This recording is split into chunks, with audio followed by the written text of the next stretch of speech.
¿Qué piensas de que Colombia dé media pensión mensual a los adultos mayores que no pudieron pensionarse debido a sus condiciones sociales y así sacarlos del umbral de la pobreza? Magnífico. Eso me parece magnífico.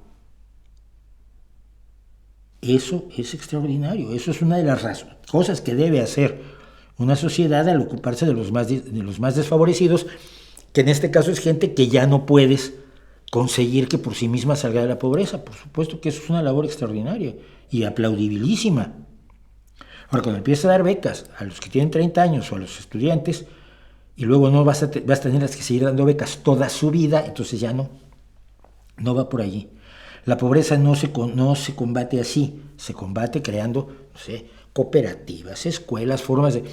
Tienes un ejido maderero, bueno, pues vas a enseñarles no a vender la madera, sino a aprovechar su propia madera, a replantar, para que el bosque renazca, para que no se convierta aquello en erial.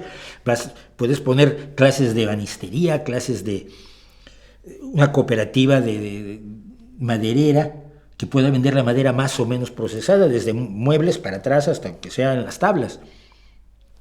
Puedes alterar la realidad económica de un ejido maderero o de un grupo, de una sociedad maderera, una comunidad que tiene territorios forestales, y permitir que por sus propios métodos esta comunidad salga adelante y entonces pueda mandar a sus hijos a estudiar a las universidades, y pueda tener una mejor escuela y pueda tener clínica. Pon una clínica, pon una escuela. Eso saca a la gente de la pobreza.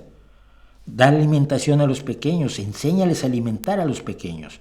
El café bebido negro como desayuno para las escuelas mexicanas era lo más común.